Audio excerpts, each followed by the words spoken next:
Deadline day, baby. It never stops. Always things are happening and it's hard to keep up. Welcome to episode 2 of Chelsea Deadline Day here on Football Therapy with me, your host Jan. I hope you're doing well. I genuinely really do hope that. Welcome back to Chelsea News. Yes, the daily series, of course, here on the channel where I reflect on what's being said about Chelsea, giving you my opinion on it, more importantly asking for yours. Of course, transfer deadline day. Chelsea are moving quickly. Chelsea have been poor on the pitch. They've made many a transfer, whether it's senior players in the first team and indeed superstars for the future. Chelsea looking to add 2, dare I say, 3, still on deadline day. The day of my deadline day. Thank you for joining me. Drop a like if you are feeling the buzz, the euphoric dopamine hit rush of deadline day. Do drop a like. Subscribe to this channel only if you want to, should you choose to do so, mate. Hit that. Sweet, sweet bell, baby. All right. Edson Alvarez, central defensive midfielder for Ajax. Change in what's happening at the end of this the transfer window. They didn't think they were going to have to let him go, but he's refused to train. At the European lad, AFC Ajax tweeting, Chelsea is one of Edson Alvarez's dream clubs, and he can earn 50 million euros in 5 seasons in London. He is putting hope in the fact that Ajax have not yet refused Chelsea's offer. We're going to look at his stats, his scouting report in just a moment. He's refused to train, and he's demanding Chelsea take this transfer situation seriously. Ooh. Now, it's also been speculated that Ajax have got someone in the door to be his potential replacement to play at CDM. Of course, this is the kind of player, well, the position we have been calling out for because of the fact how both Mateo Kovacic and N'Golo Kante, both excellent players, of course, injury prone, and you cannot rely on them long term. It's becoming an issue.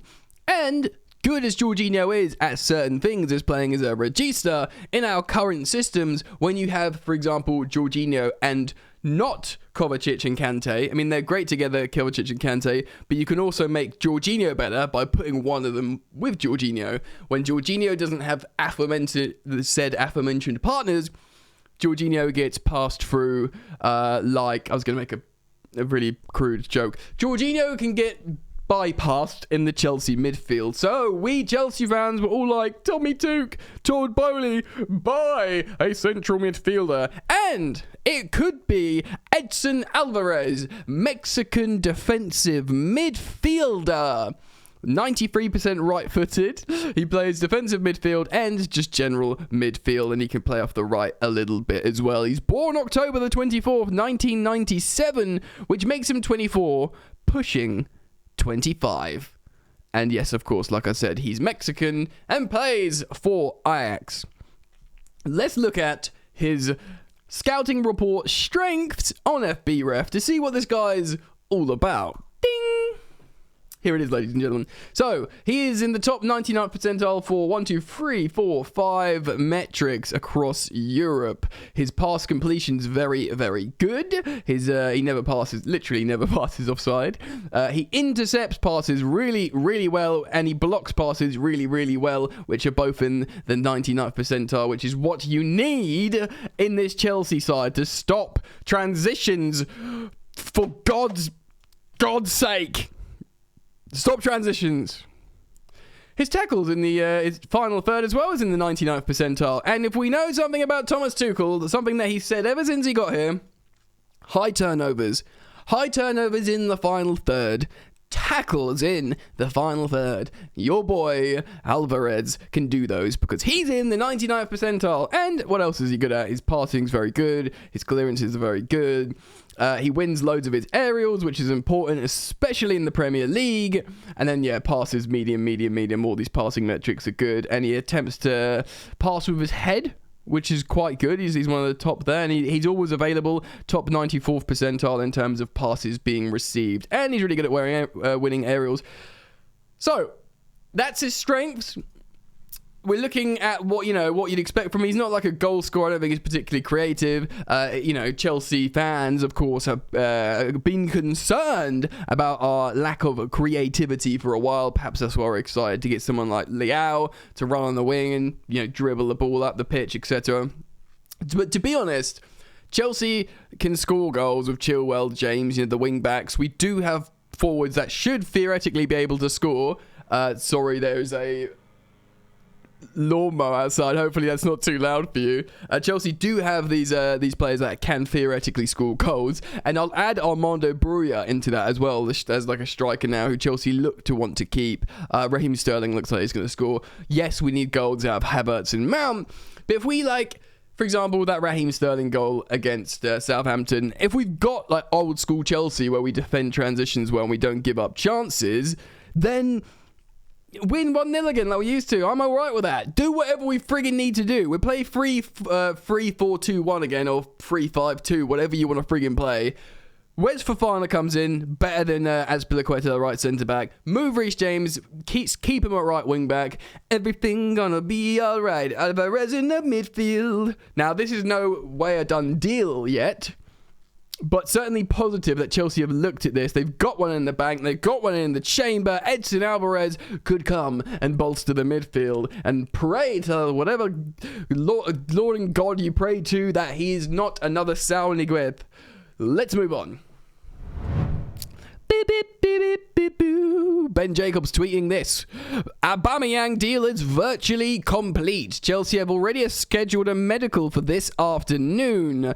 Leao won't be possible unless Chelsea pay the €150 million release clause. Milan have told Chelsea 3 times now. Edson Alvarez, the aforementioned, remains the priority after Aubameyang. So looking to get Pierre-Emerick Aubameyang done, and then hopefully we can get Alvarez over the line as well. Chelsea have spoken to AC Milan 3 times about Leao, and every single time they go, no, release clause or nothing, no, release clause or nothing, no, release clause or nothing. Damn. Another updated article by David Ornstein less than an hour ago. An agreement in principle has been reached between Chelsea and Barcelona for the transfer of Pierre-Emerick Aubameyang. The forward has also reached an agreement in principle over personal terms and has been granted authorization to travel to London. The deal, as I said in this morning's video, £6.5 million plus Marcus Alonso. Cheap amount of money. You get Marcus Alonso off the books, who is certainly surplus to requirements now. We got Cucurella and, of course, Benny Chilwell. So that is good, ladies and gentlemen. It does look like Aubameyang is going to be a Chelsea player. That is exciting. I think that's exciting because I am absolutely backing Thomas Tuchel. Though I am frustrated with certain things, I think he's been very good for Chelsea, reaching pretty much every final bar one. And of course, the one that we didn't reach, we still put an amazing performance away in the Bernabeu before we got knocked out. He's instilled this mentality, showed that we can mix it with the biggest and the best. We need that consistency, and with that is goals. He deserves the right to build a team. And even though, Tuchel has frustrated me, he's not perfect, but no one is. He's frustrated me of late. This is the opportunity to say, look, mate, you've got everything that you want. We know that you absolutely love Aubameyang. You've waxed lyrical about the Gabonese striker on many an occasion, far beyond before we were linked to him. So you've got your man. You need to get him to score goals. The sort of the excuses will be allowed less and less. I don't want to be cynical about it, but hopefully he should do that. So we'll see what happens. We'll of course keep this story. I'll keep a close eye on this. So yeah, I mean, I'm probably not done yet on a deadline day. So make sure you turn on the sweet bell when you subscribe. Let's move on to something else. Apologies about the man mowing the grass outside on a rainy day. What a penis.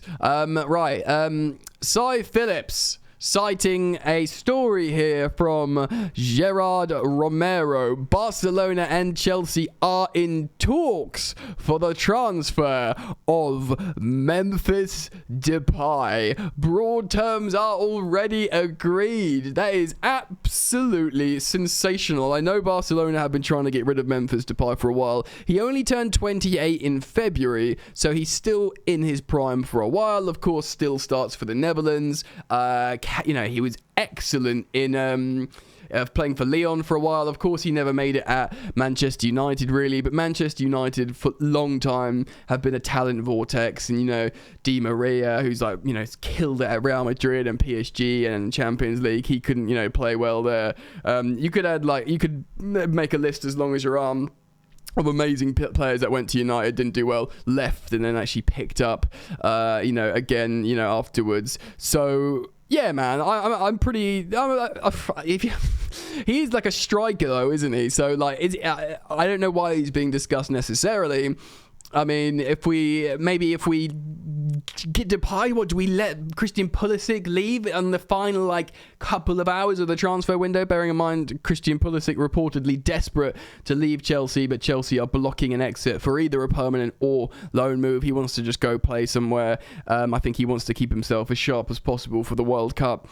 Memphis Depay, how do we feel about that? I mean, he's, like I said, he's 5 years younger than Pierre-Emerick Aubameyang, and broad terms are already agreed. This would be great for Barcelona to absolve themselves after all these wages. They've got their forwards, they've got Lewandowski. So I think they always would have liked the idea of getting Depay and Aubameyang off the books. Aubameyang, of course, is a proven goal scorer in the Premier League. He's old, but the gaffer really likes him. Could play it wide as well, but Memphis Depay is seriously versatile as a forward and can play across the front three. Probably could play in a number 10 behind a striker. And, with the amount of offensive output we're seeing from bloody Mason Mount and Kai Havertz at the moment, that kind of does sound a little bit alluring. This is a mental transfer window. We could finish a transfer window with an absolute crazy amount of players at the end. I don't know how. I mean, Gerard Romero, he's a bit of a meme, this guy, but he also got a lot of stuff right regarding Barcelona. So maybe Chelsea have got broad terms agreed with Memphis Depay. Crazy.